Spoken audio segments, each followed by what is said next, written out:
Un petit tour par le purgatoire chaque jour en compagnie du Sacré-Cœur de Jésus.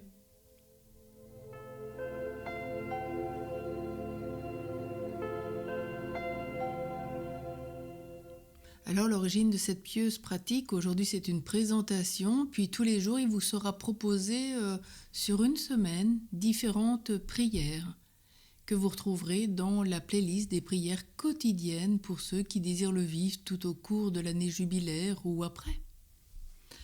Il est bien dit, vous ferez un petit tour par le purgatoire en la compagnie du Sacré-Cœur en lui consacrant tout ce que vous aurez fait pour le prier d'appliquer ses mérites à ces saintes âmes souffrantes.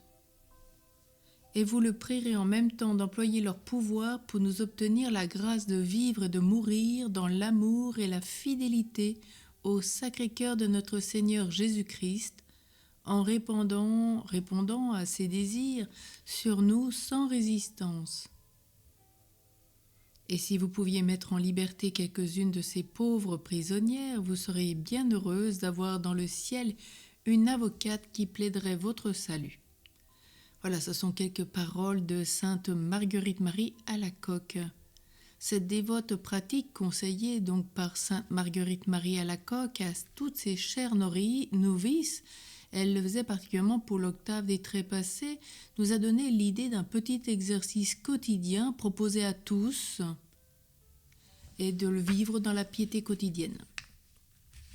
Alors, sainte Marguerite Marie nous dit l'excellence de cette pratique.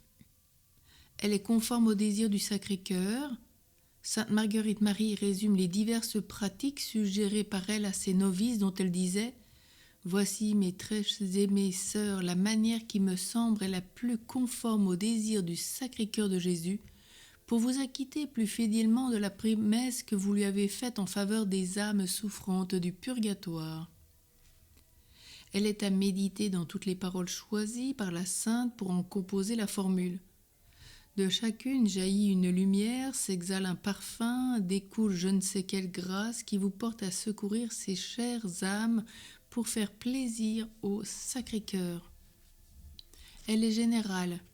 Vous, qui que vous soyez, qui vous honorez du titre de fidèle vivant, vous êtes invités à faire, pour les fidèles défunts, votre petit tour par le purgatoire, comme le marin fait son quart sur le navire, le soldat sa garde auprès de la citadelle, l'âme fervente sa visite au Saint-Sacrement. Elle est personnelle. Vous ferez, vous et non un autre pour vous, l'invitation vous est adressée. Après votre mort, on le fera pour vous. Aujourd'hui, les âmes souffrantes vous le demandent pour elles. La manière dont on le pratique au-delà de la tombe est bien diverse de celle-ci. Mieux vaut ne pas différer. Vous ferez, c'est entendu, c'est votre résolution, ce sera votre acte à vous, au moment et dans la mesure que vous voudrez. Elle est courte, un petit tour, vous en avez tant fait d'ici de là, par l'imagination et par le cœur, d'inutile bien souvent, de nuisible parfois. Celle-ci comptera parmi les bons et vous aidera à réparer ceux qui ne l'ont pas été. Le temps d'une pensée sérieuse, d'un acte de foi, de zèle, de charité, d'une oraison jaculatoire. C'est bien modeste, et cependant, si peu soit-il, c'est un tour tout entier dans la largeur et dans sa profondeur. L'éclair le plus rapide illumine, au moins un instant, la sombre prison. La brise la plus légère est toujours d'un grand prix dans l'atmosphère embrasée. C'est donc bien facile à tout le monde, partout, à toute heure et en toutes circonstances, par quelque suffrage que ce soit. Elle est consolante. Par le purgatoire, c'est une visite aux exilés, aux malades, aux captifs, aux amis de Dieu, aux futurs princes. Elle est sainte, en la compagnie du Sacré-Cœur, admis dans son royal cortège, purifions-nous par la contrition, unissons-nous à ses sentiments et suivons-le, comme autrefois les disciples quand ils allaient guérir toute langueur. Elle est généreuse, en lui consacrant tout ce que vous avez fait, donnons-lui sans réserve tout ce que nous avons fait et ce que nous ferons de bien, avec le secours de sa grâce, durant la journée, pour qu'il en dispose à son gré en faveur des chères prisonnières. Ce que nous avons est en si minime quantité et de si mince valeur. c'est nous enrichir de si grands biens à lui que de nous dépouiller pour lui de nos petits biens à nous. Elle est inépuisable. Pour le prier d'appliquer ses mérites à ses saintes âmes souffrances, non content de voir se changer en or pur de la charité la misérable obole de nos œuvres si imparfaites, nous supplions ce divin cœur d'ajouter en plus toutes les infinis mérites de sa vie, de sa passion et de sa mort. Peut-on demander une plus précieuse faveur, apporter aux saintes âmes un plus grand soulagement? Elle est désirée au purgatoire. Si vous saviez, dit sainte Marguerite Marie, au cœur de sa lettre 85, avec combien d'ardeur ces pauvres âmes demandent ce remède de nouveau. Elle est efficace. Ce remède si souverain à leur souffrance, car c'est ainsi qu'elle nomme la dévotion au Sacré-Cœur, et particulièrement les messes en son honneur. Elle est profitable à qui l'a fait, et vous les prierez en même temps d'employer leur pouvoir. Nous vous leur avons tendu la main pour les secourir, nous la leur tendons de nouveau pour qu'elles nous secourent. Nous le leur avons apportée pleine, nous ne voulons pas la retirer vide. Elles ont reçu de nous, à elles maintenant de nous donner. Elles étaient nos protégées, elles deviennent nos protectrices. Elles nous seront toujours plus généreuses et plus puissantes que nous ne saurions jamais l'être envers elles. Elle est du plus grand prix. Pour nous obtenir la grâce de vivre et de mourir dans l'amour et la fidélité au Sacré-Cœur de notre Seigneur Jésus-Christ, en répandant à ses désirs sur nous sans résistance. C'est, sans contredit, la plus belle grâce que nous puissions obtenir en ce monde par la douce entremise des âmes souffrantes. C'est la rénovation non interrompue de cette faveur à tout instant de la vie, jusqu'à la mort. C'est cette même grâce d'amour et de fidélité au Sacré-Cœur, non seulement pour l'exécution de ses ordres et la mise en pratique de ses conseils, mais pour l'accomplissement de son bon plaisir, sans aucune résistance en tout, partout, toujours, de plus en plus, de mieux en mieux, et malgré tout. Pouvons-nous rien demander de plus précieux? Elle est méritoire. Inspirée par la double charité envers Dieu et le prochain, elle fait grandir les fidèles dans la grâce et dans la vertu. Elle leur attire durant la vie et surtout à la mort la miséricorde divine. Elle leur obtient un accroissement de gloire pour le ciel. Elle est opportune. L'iniquité abonde dans le monde, la charité s'est refroidie. Il est nécessaire de nous apitoyer davantage sur le sort douloureux de ces pauvres âmes souffrantes. Elles sont si nombreuses. Malgré les suffrages qui se font en leur faveur dans tant de pieuses associations et de chrétiennes familles, elles sont encore si abandonnées, hélas, de l'immense multitude qui passe indifférente sans songer à leur procurer le plus petit secours. Elle est populaire, dans la mansarde du pauvre, dans le palais du riche, dans la cellule de la Vierge consacrée à Dieu, dans les familles chrétiennes, dans les pensionnats, dans les séminaires, dans le sacerdoce, dans la vie religieuse, dans la mission lointaine, au milieu des champs, dans les prisons elles-mêmes, elle est accueillie avec amour. Elle est juste, cette dévotion. N'avons-nous pas dans ce lieu d'expiation des parents, des amis, des bienfaiteurs, des âmes qui ont offensé le Seigneur à cause de nous, des personnes qui attendent l'exécution de nos promesses ou l'accomplissement des obligations que nous avons contractées de leur venir en aide après la mort? Elle est urgente. Écoutez les gémissements inénarrables qui se succèdent sans interrompre et montent des profondeurs du purgatoire. Toutes ces voix crient « Pitié, pitié ». Quelques-unes de ces chères âmes souffrantes, arrivées à cette heure même dans les flammes expiatrices, n'ont pas encore eu de soulagement. Ayons à cœur de leur apporter le premier, d'autres n'ont plus qu'un dernier suffrage à recevoir pour terminer leur long exil. Hâtons-nous en leur donnant de l'ouvrir les portes de la patrie. Toutes sont dans la douleur, sur tout étendons notre charité. Cette dévotion, elle est pleine de doctrine. Tout le dogme du purgatoire s'y montre en abrégé. Les chères âmes pardonnées, destinées à la gloire, y sont appelées pauvres, souffrantes, affligées, prisonnières, à cause des restes de leurs péchés. Saintes, puissantes, avocates, bonnes amies, à cause de leurs vertus et de leurs mérites.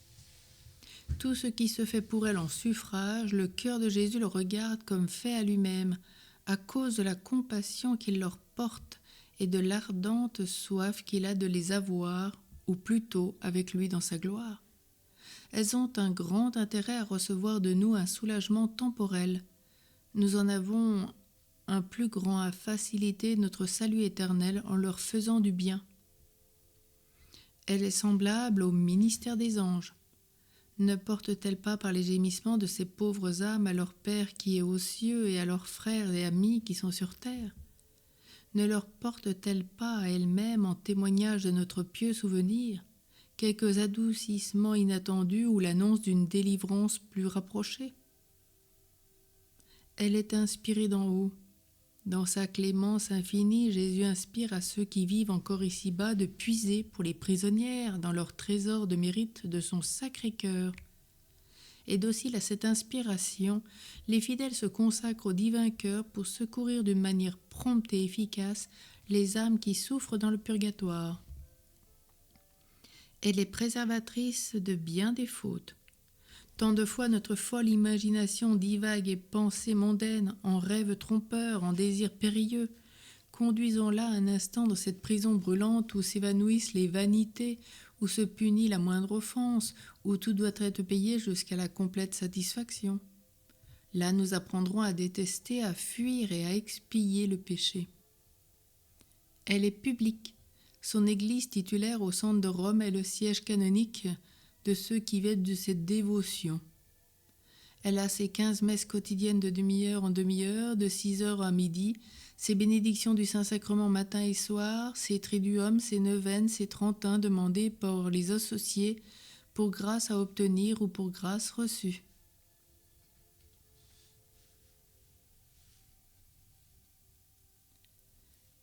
Elle est solennelle. Matin et soir, devant le Saint-Sacrement exposé, le prêtre, au nom de tous les fidèles qui l'entourent et de tous les millions d'associés unis à nous, lit la même formule que nous donnons plus loin et prie aux intentions de toute notre immense archiconfrérie. Elle est stimulante de bien des vertus.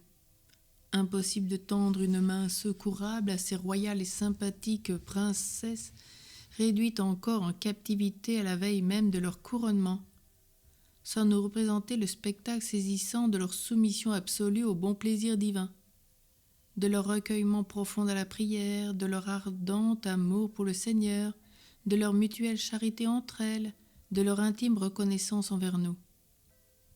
Elle est remplie de suavité. N'est-elle pas un délicieux composé de toutes les œuvres de miséricorde selon la pensée de saint François de Sales? N'est-elle pas le miel formé du suc de toutes sortes de vertus qui fleurissent à l'envi dans cet acte de tendre compassion? Essayons-en, nous ne tarderons pas d'en savourer les douceurs. Elle est chère au Sacré-Cœur de Jésus, à Marie et à Joseph. Jésus notre Rédempteur, la Vierge Immaculée, Mère de miséricorde, Joseph protecteur des âmes du purgatoire, ne laisse jamais sans particulière assistance, durant la vie et après la mort, les chrétiens compatissants envers les âmes souffrantes. Elle est perpétuelle à tout instant, jour et nuit, quelques-uns de nos innombrables associés sur quelque point de la terre prient à nos intentions pour nos chers défunts comme nous prions à notre tour pour les leurs. C'est une succession non interrompue de saintes messes, communions, chemins de croix, bonnes œuvres, prières, indulgences, sacrifices, jeûnes, mortifications. Ceux que nous pleurons ne seront jamais oubliés. Cette dévotion est bénie de l'Église, de nombreux évêques l'ont approuvée avec amour, l'ont encouragée, et le souverain pontife a daigné enrichir de sa bénédiction apostolique tout fidèle qui la propage. Je rappelle que c'est le pape au temps de Sainte Marguerite Marie. Elle est favorisée de Dieu, de grandes faveurs temporelles ou spirituelles ont souvent manifesté combien le cœur de Jésus avait pour agréable cette pieuse pratique. On peut s'y dévouer en vue d'une conversion, d'une guérison, d'une grâce particulière, promettant, si l'on est exaucé, d'adresser la relation du fait au centre de l'archiconfrérie, de se dévouer davantage à propager ce saint exercice. Plusieurs ont obtenu ce qu'ils avaient, jusqu'alors ardemment et vainement sollicités. Elle est riche de suffrages, elle les recommande tous, et particulièrement tout acte de vertu pratiqué en union avec le Sacré-Cœur en réparation des défauts contraires pour lesquels les pauvres âmes souffrent maintenant. Elle n'est point rigoureuse. Je vous charge peut-être trop, disait la compatissante visitandine Marguerite Marie à la coque en parlant de ces diverses pratiques. Ne vous faites point de peine. Quand vous ne pourrez les faire d'une façon, faites-les d'une autre. Elle est marquée au sceau de la très sainte Vierge. La sainte clôt toutes ses recommandations par celle-ci. Il faut être bien fidèle à faire la petite couronne de la Sainte Vierge tous les jours, car nous ne saurions faire un acte plus agréable à Dieu que d'honorer sa très sainte mère. Ce que l'on vous proposera aussi. Elle multiplie nos protecteurs, et si vous pouviez mettre en liberté quelques-unes de ces pauvres prisonnières, vous seriez heureuse d'avoir dans le ciel une avocate qui plaiderait votre salut. Ce matin, comme elle dit, dimanche du bon pasteur, il y a plus de 200 ans, Sainte Marguerite Marie, 2 de mes bonnes amies souffrantes à mon réveil, me sont venues dire adieu, parce que c'est aujourd'hui que le souverain pasteur les recevait dans son bercail éternel, avec plus d'1 million d'autres, en la compagnie desquels elles s'en allaient, avec des chants d'allégresse inexprimables. Si vous saviez combien mon âme a été transportée de joie, car en leur parlant, je les voyais peu à peu noyées et abîmées dans la gloire, comme une personne qui se noie dans un vaste océan. Et comme je les priais de se souvenir de nous, elles m'ont dit pour la dernière parole que l'ingratitude n'est jamais entrée dans le ciel. Alors, puis chaque jour, dans notre heure rassemblée, priez ensemble. Ceci donc était une présentation, et puis donc après je vous proposerai donc chaque jour pour chaque jour de la semaine une prière que je vous mettrai par écrit, que vous pourriez vivre là. Donc ça sera sur une semaine complète, et puis je vous proposerai aussi la petite couronne de la Sainte Vierge que nous mettrons donc dans les prières à Marie ou dans la playlist des prières quotidiennes pour ceux qui désirent le vivre. Donc vous l'avez bien compris que Sainte Marguerite Marie nous propose ce petit tour du purgatoire en 7 jours, voilà, du dimanche au samedi.